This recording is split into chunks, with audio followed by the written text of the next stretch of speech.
Welcome back to Quantum Conversations. My name is Sarah. I am so excited to have you here today with my co-host, Carrie Bennett. And in this show, our goal is to make these complex topics of quantum biology and circadian biology more understanding to the everyday person.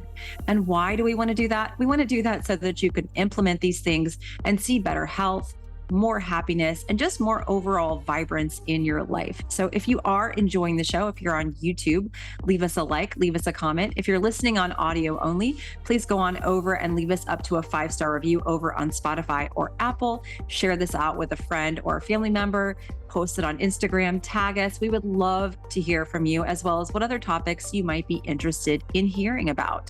Just a quick little side note before we begin today's show, Carrie and I both have amazing free resources that we have compiled, and those are in the show notes. If you like what we're talking about, we both have really wonderful free resources that you can get started with and dive deeper into these topics. And then we also have private communities where we can answer your questions there, and courses where you can dive deeper and get more help and understanding on implementation and how to actually bring these topics into your life in a more intense way. But for now, I hope you enjoy today's episode, and I look forward to talking with you again soon.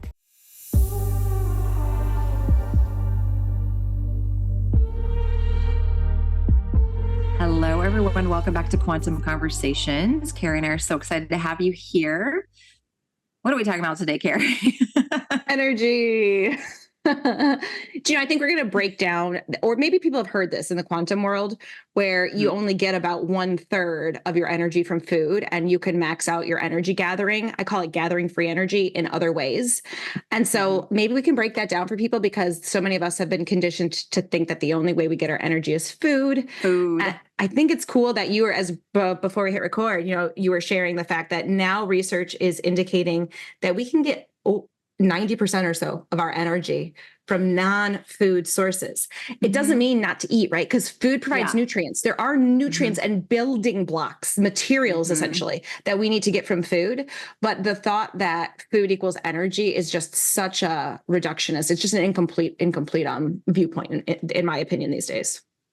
Yeah. And, right now I'm running a 21-day leptin reset live in my group with Dr. Sarah. And this is what we just basically sat on Zoom with everyone yesterday, like 70 people. And we're trying to explain this because so many people come into quantum and circadian and they're like, I want to lose weight. We've already done the leptin episodes, and I'm like, great, you're in the right place, because what we need to do is maximize the energy potential of your body, and trying to really explain this whole concept of 1/3 of our energy is really almost supposed to come from food. I could tell them 90%, but we have to talk about energy stealers, because the only way I would say try to get 90% of your energy not from food would be like, are you going to go live out in the middle of nowhere with non-native EMF, non-existent, barefoot in the beach, barefoot on the beach, like sleeping outdoors, picking all your food fresh or killing it fresh, totally. Then maybe, but nobody's doing that. So I'm not going to use that 90% with anybody, but that research, like I said, the research is there, but we really just spent 90 minutes, I feel like, trying to flip people to understand this, because they've been so conditioned to calories in, calories out. I got to track this. I have to eat this specific amount of calories. I have to eat this amount of macro and this, that, and they're spinning their wheels on this whole thing. And I'm like, okay, let's do an episode. Yeah, totally. Because, I have such a, and you do too, right? We focus so much less on food than we ever did before, because we know that we can I would prefer to maximize these other 2/3 energy sources, really do my best. Depending on the time of year, it's going to look a little different, to really gather energy from my environment, make my environment energy rich, right? As opposed to energy depleting. And so that's, like you said, another topic to talk about. And then food comes next, right? And then that's a strategy, but it's not an obsession. I don't know when the last time I tracked calories was, or macros, or anything food, except, okay, I know what I know I want to start my day off with what I call a leptin appropriate breakfast. And then other than that, I kind of wing it the rest of the day. Yeah. I mean, you and I have talked about this so many times on the podcast. It's like, our non-negotiables, morning sunlight, sunrise, UVA, maximize as much as we can, being busy moms with children, maximize that. Protein rich breakfast, like get your blood sugar balance, get that nice satiating protein and fat in your body, add whatever you want to add to it. I don't do a lot of carbs. You don't do a lot of carbs, but like that's a non-negotiable for me. And then whatever happens the rest of the day, it's just a lot easier, and I don't overthink it. I don't sit there like I used to before I adopted this lifestyle. Think, okay, for lunch, I need to have 3 ounces of chicken breast and a salad with 3 tablespoons of ranch dressing, and then add an apple cider vinegar to like thicken that up, and then like 4 blueberries and some fat-free yogurt. Like, my brain wants with a quarter cup of rice here, not more, because I need some carbs or like whatever it is, right? Whatever nutrition plan we were trying to go for at any given moment in time, you know? It's just, it's so tiring. Yeah.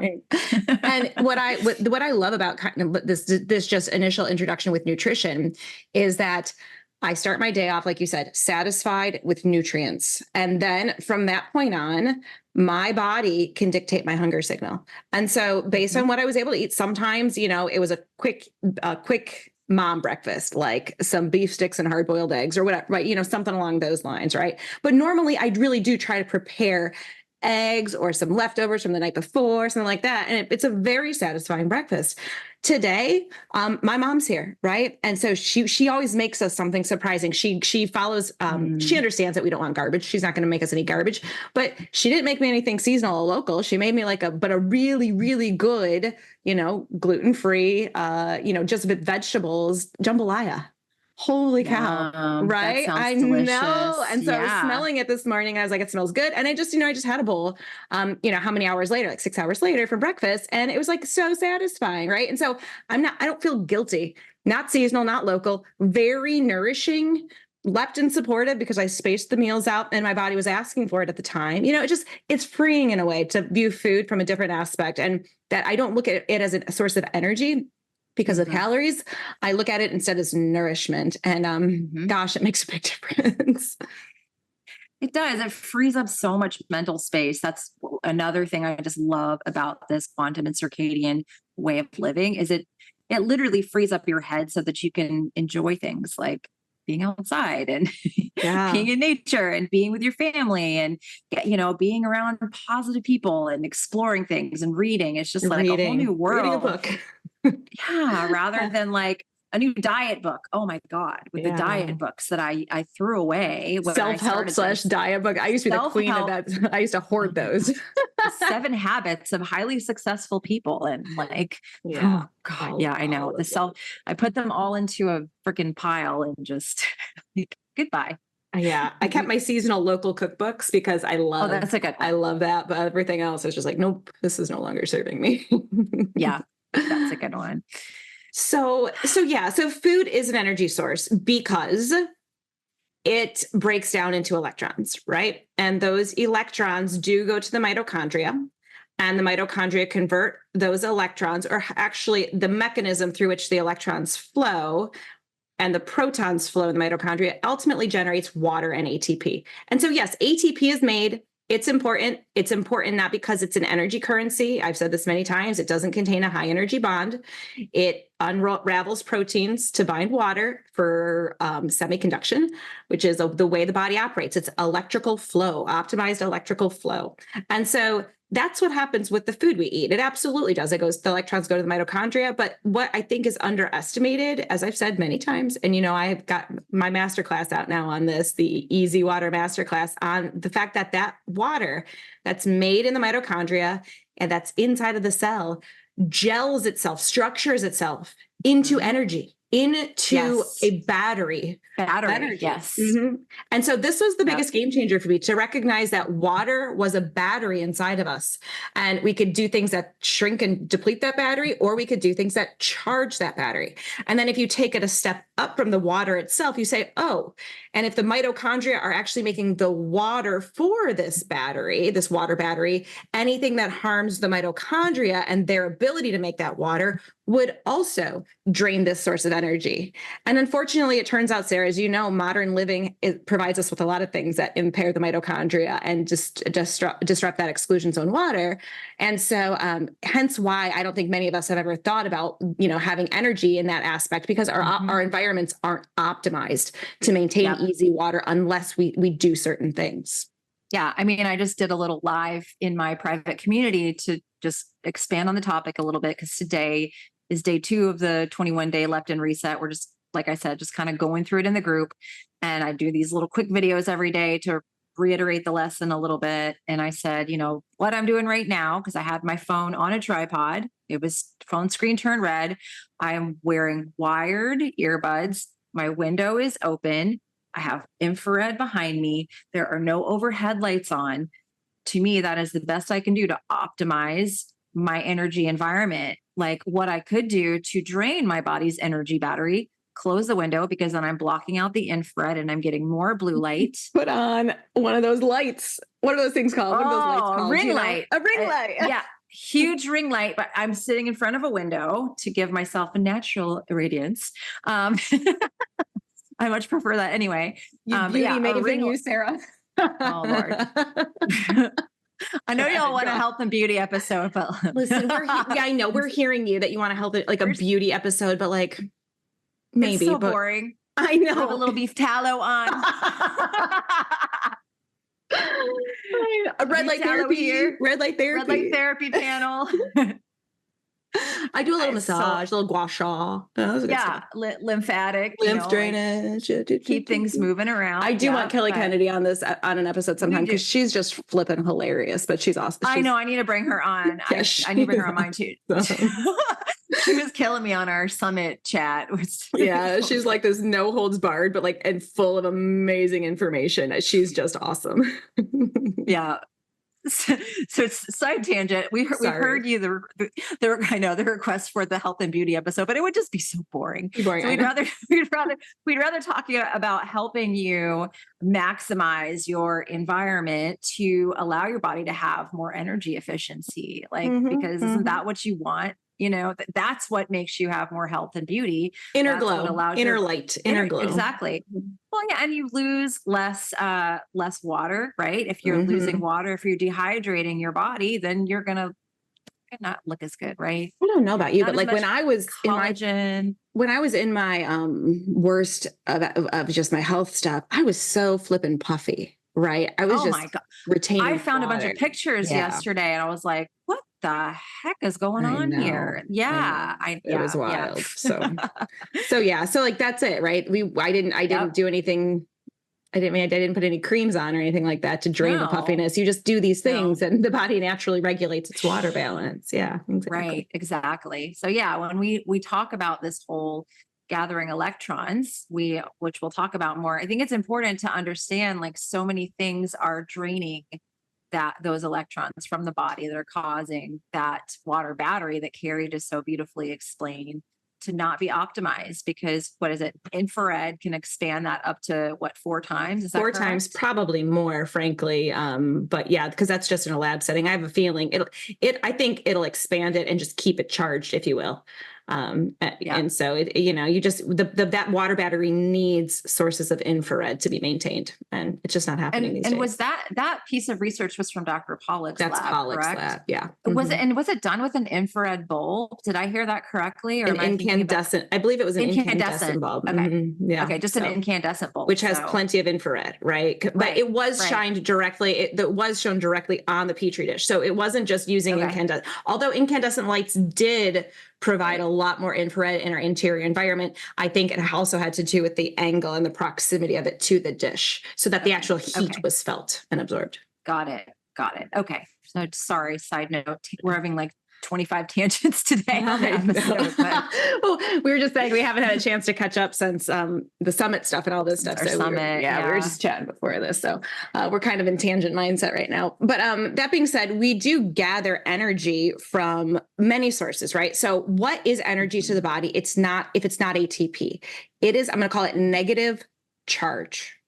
And that negative charge is found in the exclusion zone water, right? Because that exclusion zone water that forms in our cells all over our body is negatively charged. And like Sarah was saying, we can expand that charge. We can enhance that negative charge with infrared light. So that means that applying sources of infrared directly to my body allows my body to have a bigger battery of charge. And that charge is synonymous with cellular health. So much research shows that when the charge, or the voltage is another way you can put it, inside of the cell diminishes, the health of the cell becomes dysfunctional. And so we need to maintain this charge. And that doesn't come from the food that we eat. That comes from, yes, the water naturally being in that state. But again, the infrared will enhance it, but so will earthing and grounding. That's another source of negative charge, right? The Earth's surface is full of negative charge that we can touch with our bare skin and flow it into our bodies instantaneously. We just have the ability to semiconduct, it's called, or flow this charge into us. And because we're an interconnected highway system through this water all over our bodies, a structured exclusion zone water all over our bodies, that charge can flow where it's depleted. And one of the best ways of looking at this would be to look at studies done on red blood cells before and after earthing, because red blood cells have charge too, this negative charge around them, or they're supposed to. It's called their zeta potential. And so when red blood cells are healthy, they're kind of plumped away from each other. They're these individual discs, and they have this charge. And this charge serves as a shield to repel other red blood cells away from them. Because if two like charges come near each other, they're going to repel. And so when the red blood cells have this halo of negative charge, or this halo of electrons around them, that promotes healthy blood flow. When they don't, you'll see the red blood cells form a rouleau format. So they stack up like pancakes, and that's where the red blood cells become clumpy and sluggish and sticky. And that's blood that has lost its charge. But what you can see in the earthing before and after images, you can see live blood analysis before earthing where everything is stacked up. And then 10 minutes after earthing, you can see a live blood analysis. And now the blood cells have separated. They're no longer stacked, and they're plump, and they're all repelling away from each other, because that's how quickly we can flow that charge into our body and move it where it's depleted. And so it's a beautiful example of how we can do this, and how our system is obviously designed to be continuously plugged in to Earth's charge as much as possible. yeah, absolutely. Because if you think about it, how did we used to live? Like, we didn't used to live like, I'm on the third floor right now. So we didn't used to live like up off of the ground. We like were connected to the earth. We were outside. We were using trees, touching trees, stone, we'd live under stone caves. Like, we were always connected to that electrical source. And now we're so disconnected from that. And then we have the rubber shoes, like our feet are never touching the earth unless we're actually barefoot or wearing grounding shoes, which, I have a few pairs of those, but they can get a little bit pricey. But we're just not really conditioned to do this. And we're not taught this. And it's something that we're not taught as children. It's like, instead, we're kind of shoving everyone full of iPads and putting them in front of TVs, and in these environments where our kids' energy batteries are getting drained, Oh, absolutely. And I just think the narrative is off in terms of the number of times I hear a parent say, "Don't go outside barefoot. Like, Oh my God, I know. Right? You're field freeze, or you'll get parasites," or like there's this fear-based mindset about being barefoot on the earth. Yep. And then there's this fear-based mindset too about allowing the body to get cold. But cold is a way to optimize energy efficiency, electron flow in the body. And so, unfortunately, with our kids, we think we're doing well by saying, put your shoes on, put your coat on.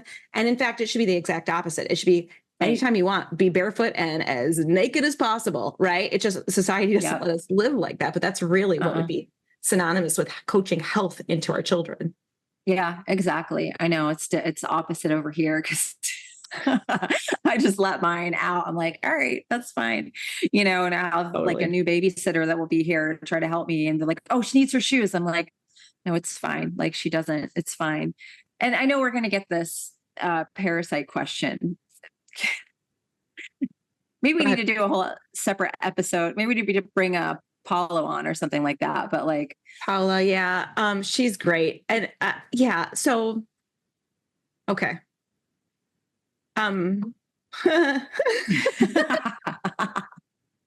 so like parasites are a lot of these things that we fear, parasites in fungal forms, mycotoxins, they can only exist if the terrain of the body allows them to. Meaning, if just in the same way that a forest brings up its fungal species and its bacteria and its decomposers when it needs to decompose, say, a dying animal or a dead animal or something like that, those decomposers come to clear the terrain, to tend to the terrain, and then restore the health of the soil, the health of the area.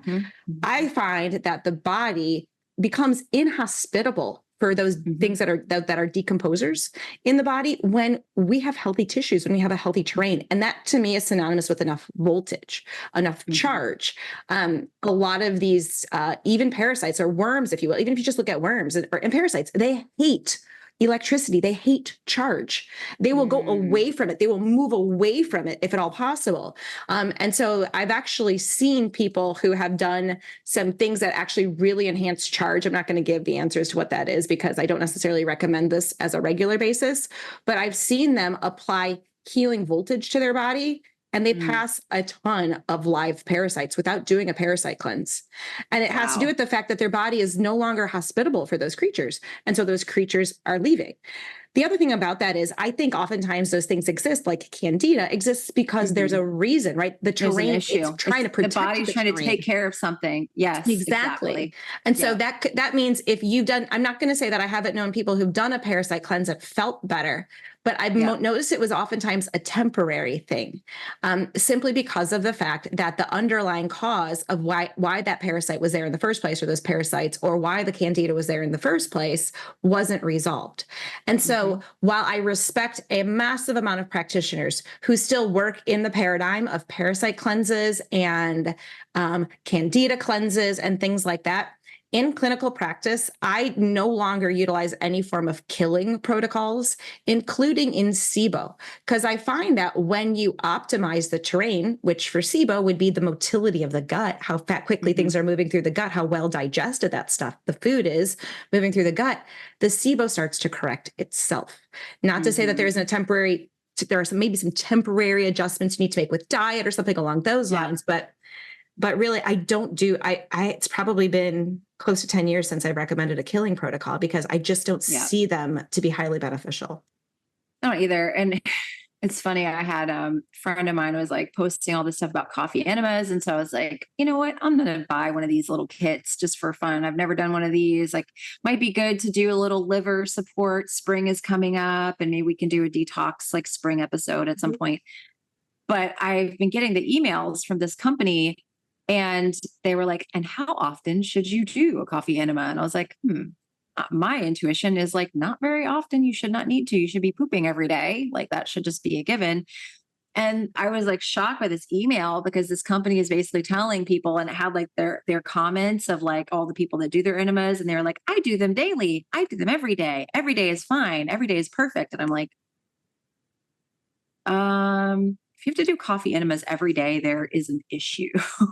Yeah, totally. I mean, coffee enemas, not be doing that. Tangent. Coffee enemas. Yeah, more tangents today. I mean, coffee enemas can be healing for people in certain circumstances, right? Like I know clients who have been through cancer healing and they utilize coffee enemas as part of their journey, right? And it was very successful, right? Right. But amongst other things as well, they know they do them maybe once a month or once every couple months now, just as kind of a general maintenance. Once a quarter. Yeah, exactly. And I do feel like, you know, if ever I'll do a coffee enema or water enemas or something like that, which I don't do frequently, but I will stack them maybe a few days in a row, kind of to get like, you know, like you said, like a general support for a short period of time, and then let my body just go naturally into how it normally regulates itself. Coffee enemas stimulate phase 1 detoxification. And so if you run those too quickly and you don't have the phase 2 nutrient support, which phase 2 is often impaired in a lot of people, then you just like the metabolite has to go through a transformation to become an intermediate reactant. So this toxin has to get transformed in the phase 1. And then that what's produced has to then get transformed through phase 2.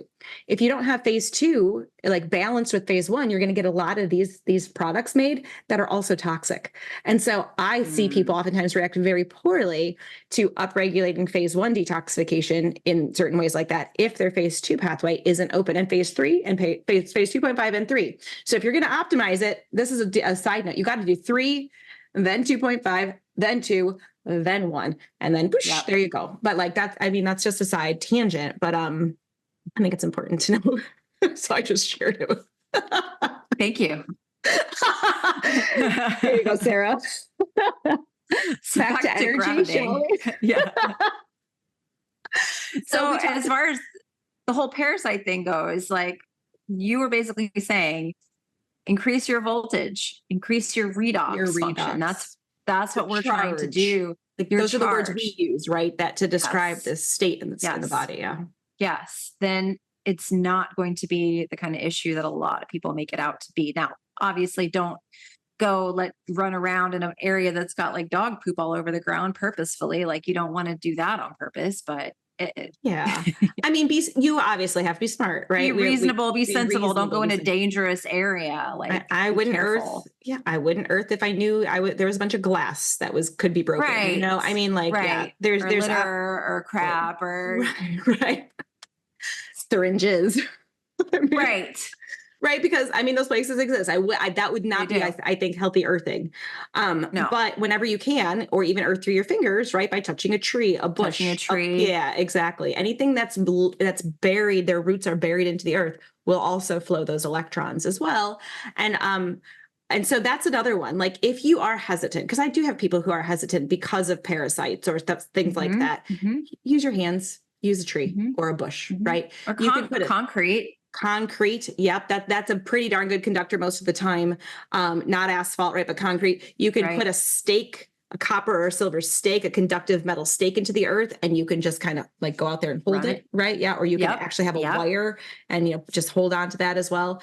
Our buddy Corey did that with his cold plunge tank, right? So he was able to ground his cold plunge tank with a copper wire and a copper stake. So I feel like there's a lot of ways that you can do that. And you just have to ask yourself, based on my non-native EMF environment and my toxic load that I'm exposing my body to, because those are the things that will really tank exclusion zone water and mitochondrial function the most.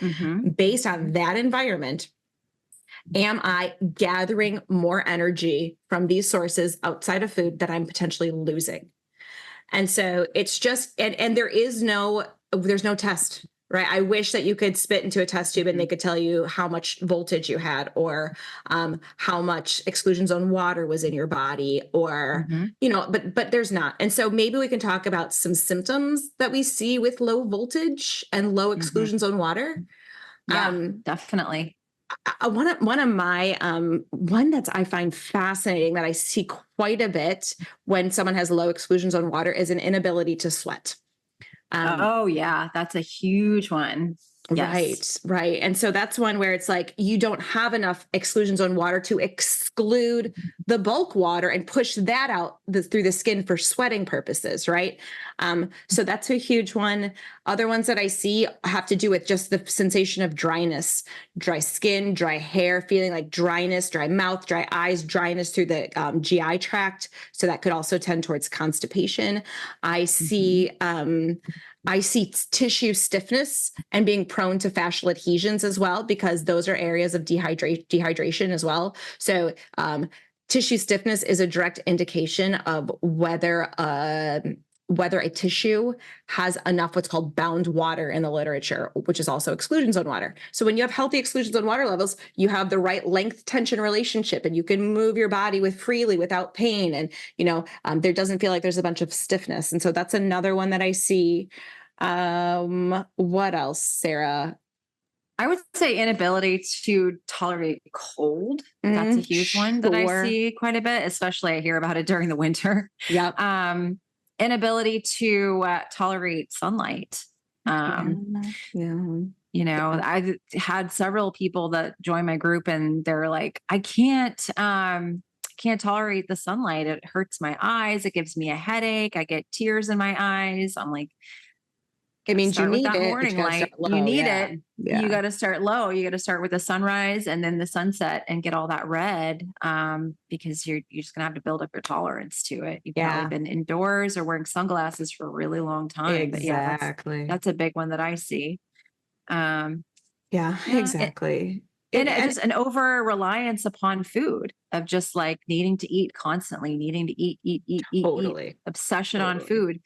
That's to me a sign of low redox, Well, and we because said last week an inability to lose weight too, right? Because yes, that's an yep, energy inefficient body, basically. yes, yeah, because everything that we're talking about is how do we make our body more energy efficient, and that's been the key for me because everyone's always like, "What are you eating now? What's your meal plan? What does it look like? How much are you exercising? How many steps are you getting?" And I'm like, "I don't know. I don't know how many steps I get. I don't want to know." Um, I can't tell you what I eat because if you eat what I eat, you might gain weight. I don't because you're probably not dialed in the way that I am.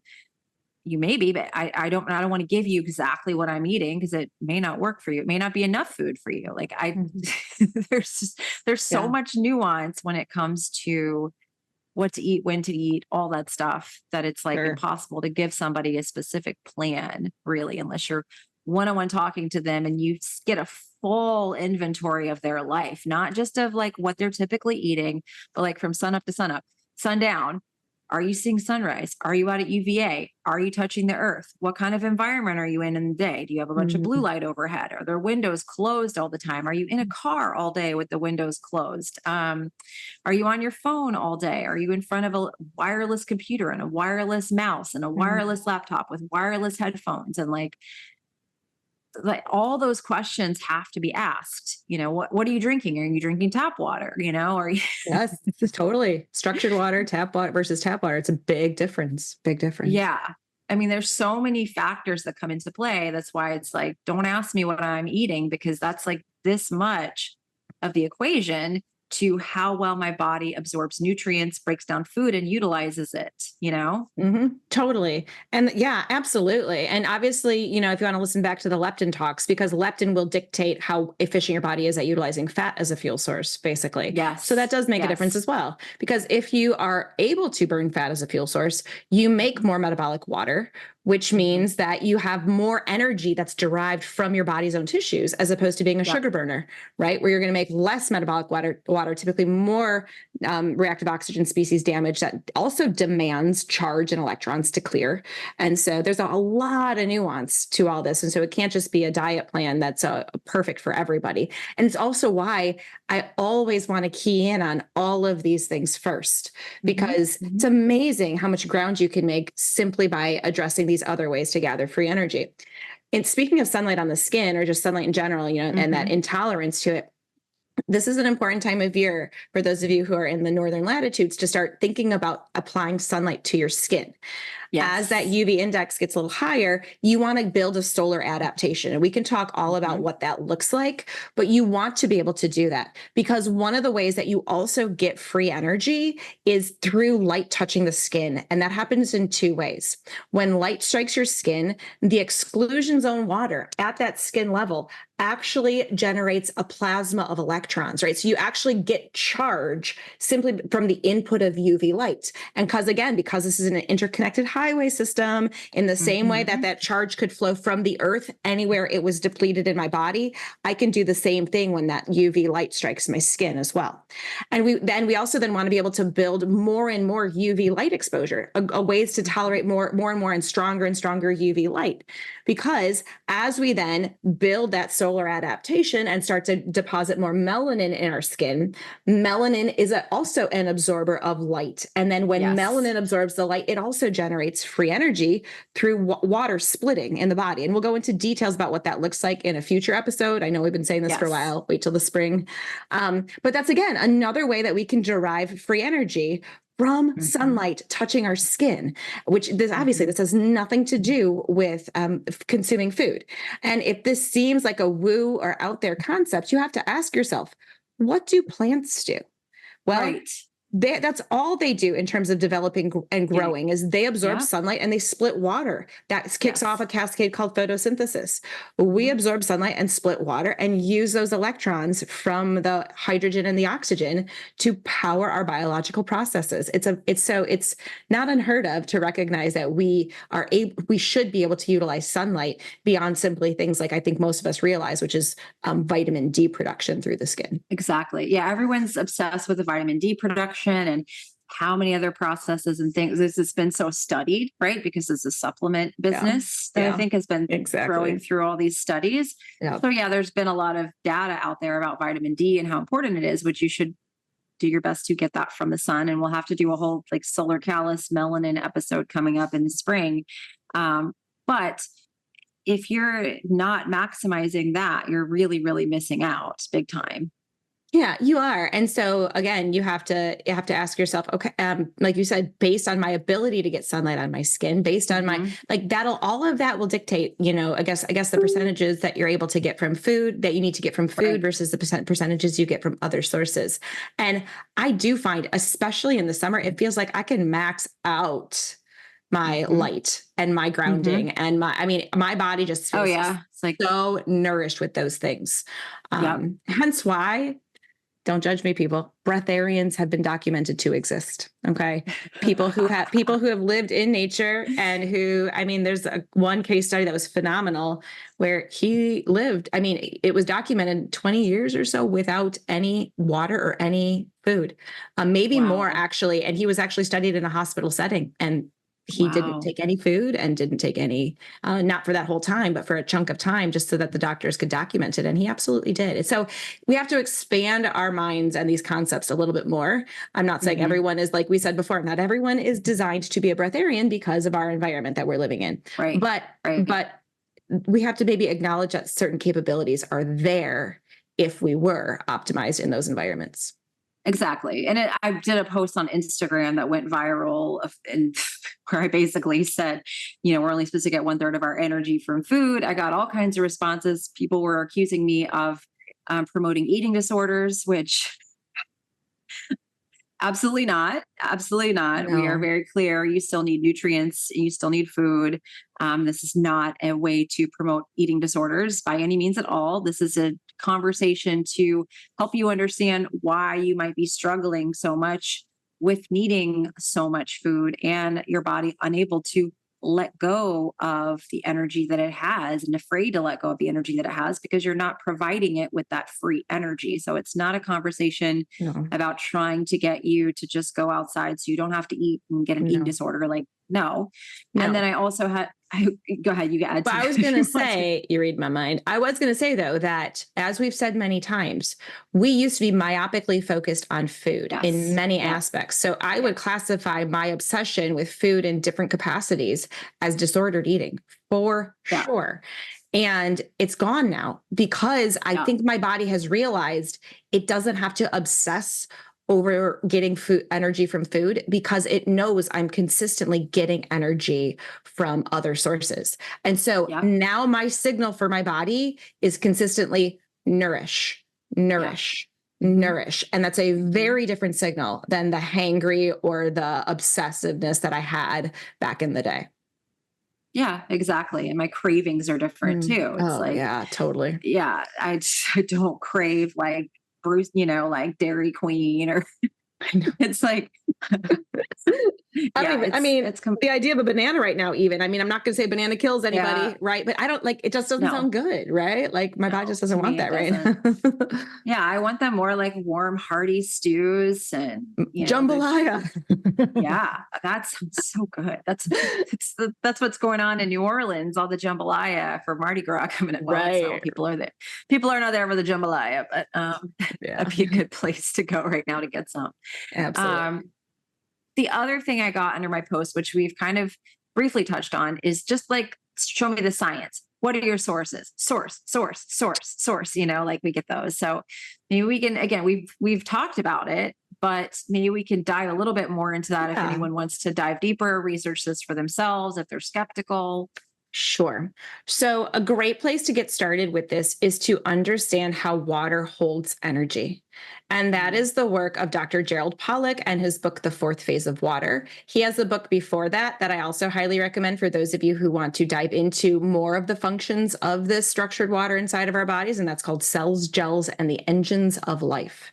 Once you Mm. recognize the science behind the fact that the water in our body holds charge and holds energy, then you can start to expand into, oh, okay, well then if I actually can do work through the water in my body, the water network of my body, then what else will impact that water network of the body? So that's where then you look into the light science, and a lot of that is done. So Pollock goes into that as well, but so does Dr. Alexander Wunsch. He is a great Mhm. resource. He's done many lectures. He's specifically on Vimeo if you want his scientific lectures. So he's done a great job with talking about how we interface with light through water, but also through other means that I think people will find very interesting. You can also then look to the books on earthing, because as we showed, right, the zeta potential of red blood cells, that's charge flowing to a blood cell, right, to establish Mhm. healthy flow. That's work in the body, people. Mhm. That's energy, and that's work that's being done. And so that's where I highly encourage you to read the book Earthing. That's by Clint Ober. Flint And then, over. Yep. yep. I love also all the work about like things like semiconduction. And that's done by James Oshman. He's great Mm. there. You could read Arturo Solis Herrera's work. He has many, many papers, and each one of his papers starts out with something like the unexpected capacity of melanin to ... split the water molecule for energy, ... split the water molecule for energy in Alzheimer's disease, ... split the water molecule for energy. And so you'll find a Huh. ton of research of his. He also has a book where he's compiled all of his papers together called Melanin, the Master Molecule.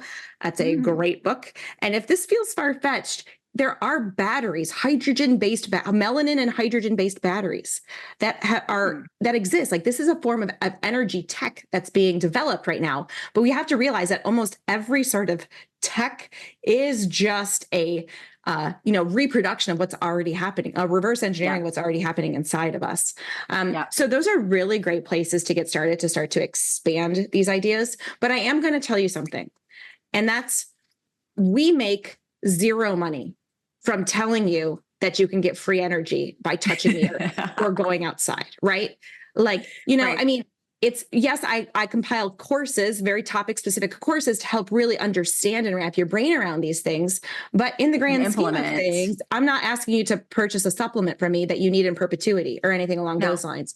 No. And so, unfortunately, you're not going to see large research Studies. institutions studying these things, because there is zero return on the financial investment that would take. So that's why the researchers that are doing this are going to be considered more fringe researchers, who actually are starting to get their funding pulled, because again, this goes counter to some narratives out there that we absolutely need lots of food all the time, right, to nourish our body. And so I just want Just to put like that out Dr. there. Pollack's lab, they're trying to shut that down. Yep. They're defunding him. I mean, there's a lot. There's a lot that goes on behind the scenes to keep this information from becoming very accessible, simply because of how easy it is to implement, and it's free. Mm-hmm. It doesn't make any money. So yeah, just be aware and keep an open mind with it. And if you want, I mean, let me think, any other ones that you're thinking of? Like, I'm looking at my bookshelf right now. Oh, who's a good one? Yeah, Robert O. Becker, talking about the body electric. That's great. Also, Andrew Marino has written a lot of books with Becker as well about electromagnetic fields and how they're depleting and damaging to the body. Dr. Jerry Tennant wrote Healing is Voltage. Healing is voltage and how it applies to cancer. Healing is voltage scalar energy. He combines a lot of beautiful researchers work into his books as well, and they're more aimed at clinical practice, but they're fabulous. So yeah, I mean, these are a lot of different sources, right? And what's fascinating is when I find a source of someone who kind of gets this knowledge, it's interesting because it's like And just as like you did your own deep dive, Sarah, I did my own deep dive. It's like we all kind of come to similar conclusions, which is like, Yep. oh, interesting. It's like we were all working independently, but we've all found this information. Yep. And it's quite brilliant when you find it. And then of course, Dr. Cruz and all of his blogs, right? He has really pulled together so much of these researchers' work into a beautiful blog series of his, which, however, is going to be quite it's not layman's difficult. Yeah, it's not. Yeah, So most people are like, I don't get exactly. Exactly. Yeah. And so, yeah, I just wanted to acknowledge that. And then all of our colleagues who are also doing a great job and work in the world in terms of trying to make this information accessible. I'm certain you can reach out to them as well for their favorite sources too. Absolutely. Yeah. And we'll keep having these conversations because I think that, like you said, they're not going to be studied. We can pull together the data that we can while it's still being funded. And these people haven't been completely, God bless. Anyway, we'll keep talking about this stuff and we'll keep trying to help people and do it in a way that's free and accessible and easy. And always, if you want to dive deeper, Carrie's got courses, I've got courses, all that stuff is listed in the show notes. And we both have communities where you can come get extra help and converse with us. If you're like wanting to ask us questions, that's really the best way to do that. So yeah, it's been another really fun episode, and we'll, look forward to talking about melanin and some of these other things, solar callus, and episodes coming up. Probably won't be having a beauty episode because it would just literally be like 5 seconds long and like so super boring. Who should we get? We should get someone on though, like someone who's got this mindset. Maybe I don't know.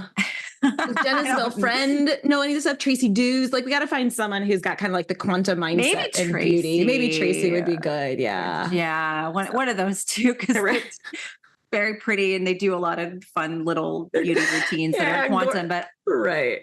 Yeah, just these naturally, they do like these naturally gorgeous beauty routines. I just hopped on here with wet hair, people. So right. And Dr. Sarah P would not be one. She lived with me for 6 weeks and we were both just like, yeah, give me like 2 seconds. I'll be ready, just jumping out of bed, Right. Exactly. So, but yeah, no, it would be interesting to maybe interact. Well, and if you have any suggestions of who we should pick their brain, like who you think would resonate with this quantum stuff, let us know. So. Yes, absolutely. Awesome. Well, as always, super fun conversation, and we'll talk with you next week.